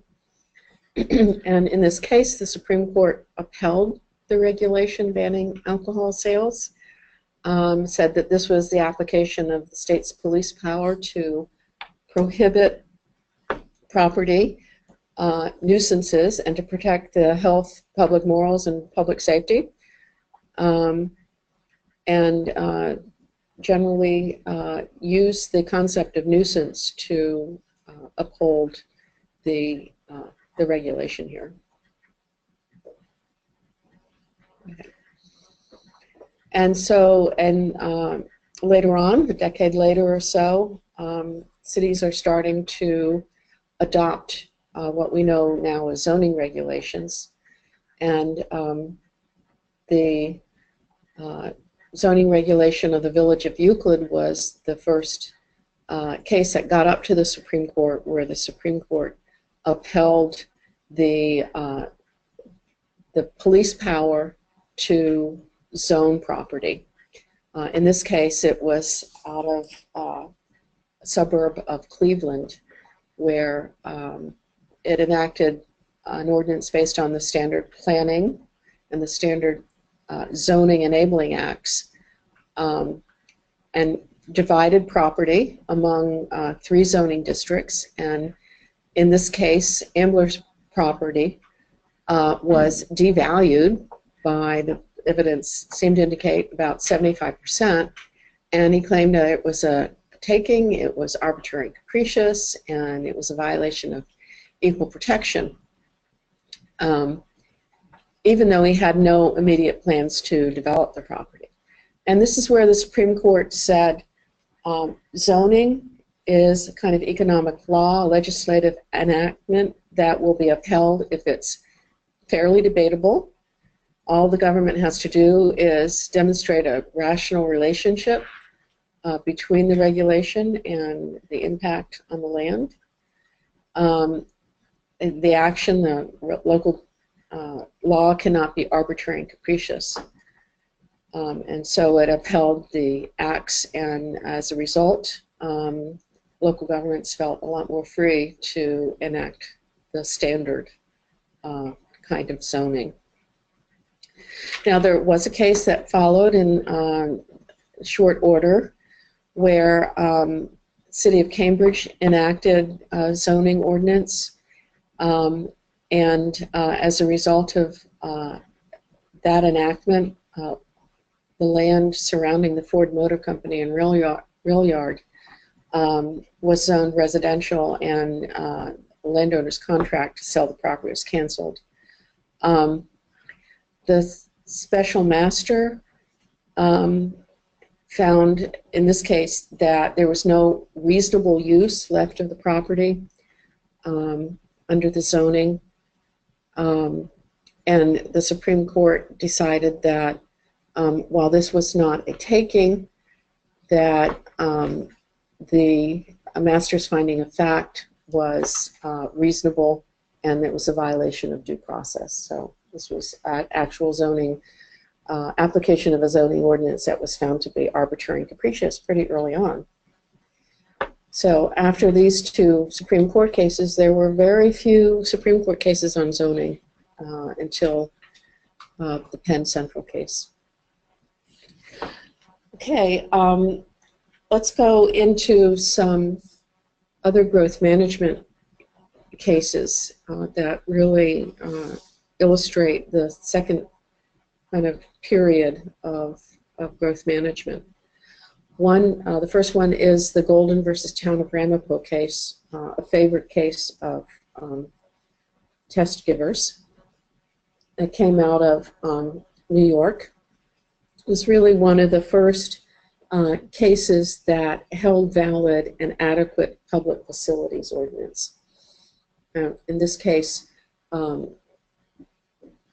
Rockland County town, Ramapos, in Rockland County on the Hudson River, enacted a series of regulations, including a plan, a zoning code, and a capital budget, based on their plans for build-out, and tied the build-out to the phasing of public facilities, and set up a system where permits were issued based on a point system, and how well the new development met the requirements for adequate public facilities. And Eventually, landowner applied for a plat, and the town refused the plat because there was no adequate provision for infrastructure to serve the plat. And the result of the, the case in the New York court was to uphold the system, saying that where it's clear that financial and physical resources are inadequate to furnish essential services, there's a rational basis for phased growth. So it's the first statement of a power of a town to plan for phasing of growth. And on the basis of this, we saw the evolution of quite a number of adequate facility ordinances, and eventually in Florida what came to be known as concurrency.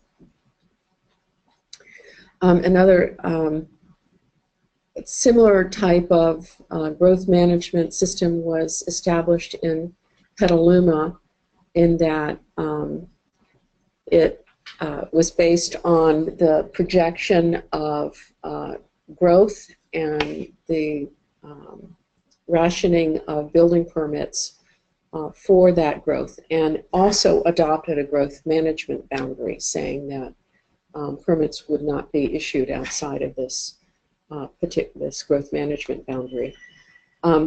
The development industry sued the federal government, not only sued in federal court, excuse me, not only on the basis of their claim that it was arbitrary and capricious and violated due process, but said that it violated a right to travel.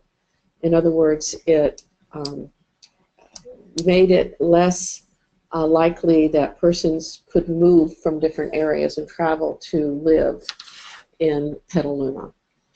The federal court rejected all of those arguments and never went to the Supreme Court, but the idea of phased growth and an urban growth boundary as being rational was upheld, and again became a kind of model for other states to adopt. There is one other case that I think we mentioned. I think we have it. Livermore. Livermore, yes. Livermore, and that's also an adequate public facility. One of the things we won't go into it right now, but one of the things you look at is know the differences between Ramapo, Petaluma, and Livermore. Read that case, And I have some links that I put in the email on Livermore. Okay, so take a look at that case. we just realized very recently that that had appeared, so we should look at that case. Okay, now it's important to talk a little bit about how the courts limit access to justice, because you might have a very good case theoretically, but you never really get to have it heard in court because of the requirements that courts have before they will take on a case or make a decision in the case, and that involves jurisdiction, standing, and ripeness. Federal courts will only take cases from persons or entities that have a direct stake in the outcome of the case, can allege and prove a concrete injury as a result of the regulation or whatever they're challenging. And there needs to be a remedy or a redress possible, either through monetary damages or through injunctions. And if you can't prove that you have all three of those things, the court will say, we can't hear your case. This is a theoretical case, and we can't waste the court's resources to just give you advice where you don't have any real injury or direct state or possible redress. So in land use complaints, this falls out differently. You know, depending on what kind of case is being brought. So, for example, if there is a procedural defect in the adoption of an ordinance, the notice was not properly given, the vote was not properly taken, typically the law allows any directly affected resident, citizen, or property owner to bring a case in court. In other words, they don't have to be specially affected as long as they're a resident and they are directly affected. That's probably the lowest standard for getting into court on a land use complaint. But if a complaint is not that, the procedure was incorrect, but that the result of the legislation is arbitrary and capricious or unreasonable, then there's a more limited group of folks who can have enough standing to have the court listen to the case. And that means that only persons who are adversely affected will be able to bring the case. Adversely affected means that they have to be differently affected than the general public. And there are different tests for that. Neighbors who are, in proximity to the effect of the regulation would be more affected than persons on the other side, of the city.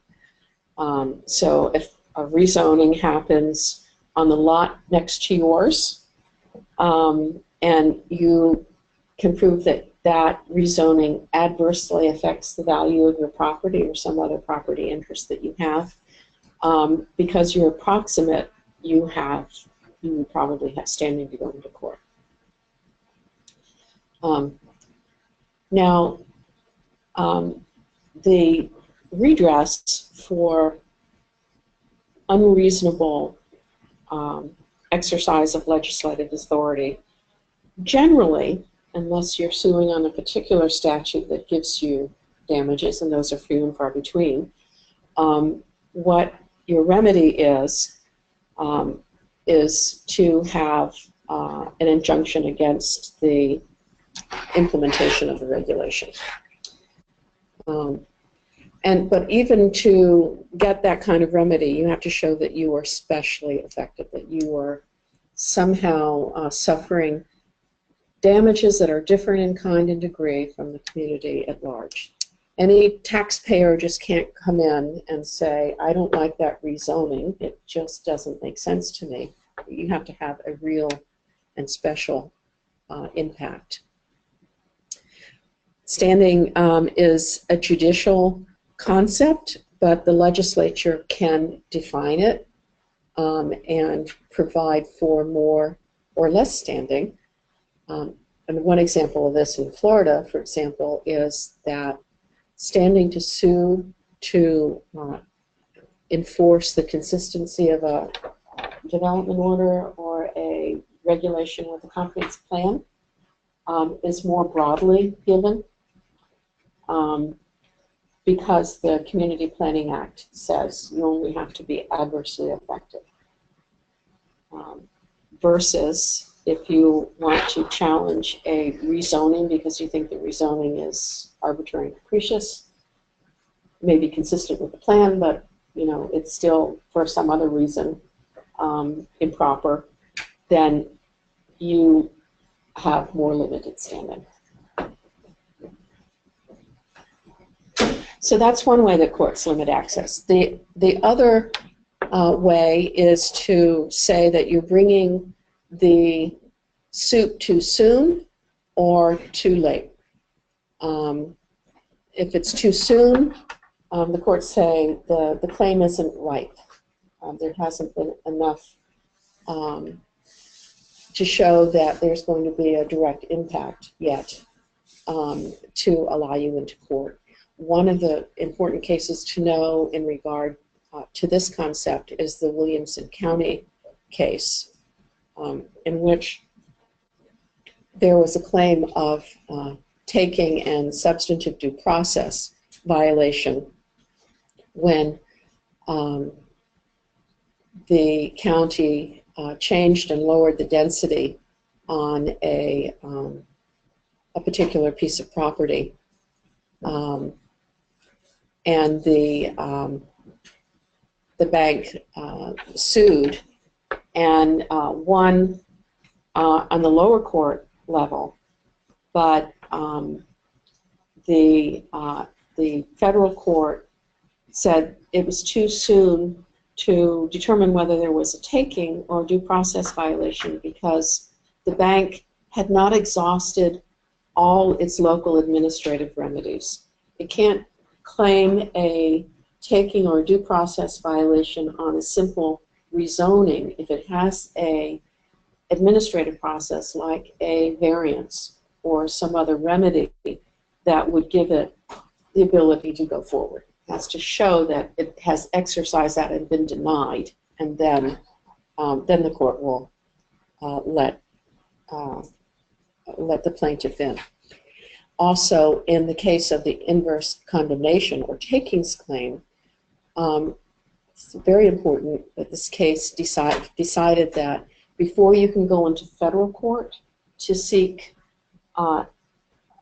inverse condemnation remedy under federal law, you have to go to the state court and seek your remedies under the state court, state compensation. And only if you're denied compensation under state court can you go to federal court. So this is a way that restricts a lot of challenges under the federal Constitution for inverse condemnation. We have about 8 minutes. Okay, well, we're doing okay. Any questions on that? Moving right along. The last legal concepts that are important to remember have to do with the question of whether you can rely on the law. Can the law change? Or can and you have to comply with that law, or you can say, I bought property when under a certain legal regime, I'm entitled to rely on that forever. The courts say, well, you have to balance the right to rely on the law and the government's duty to protect the public health, safety, and welfare. So, for example, in the case of a moratorium, you've already seen under takings law that temporary moratoriums are not necessarily inverse condemnation or subject to that federal remedy. The courts have said that it is entirely possible and reasonable to temporarily preserve the status quo while a new law is being developed and adopted. And this happens most often probably when public facilities need to be planned, when there are certain environmental impacts that need to be mitigated, and a regulatory regime is clearly called for. This is to prevent a surge of permits that might undermine the intent of the law once it's adopted, and it also serves a valid public purpose of avoiding the creation of an excessive number of non-conforming uses or structures that might otherwise get permits while the regulation is being adopted. So it's quite acceptable to have a moratorium, but in order for a moratorium to be valid, you have to have legal authority. That means in Dillon's rule states you have to have statutory authority. In home rule states, that means you have to have home rule authority on a reasonable basis. You have to follow the proper procedural steps. In Florida, it's very clear that that means like the same procedural steps that you would follow if you were adopting a rezoning.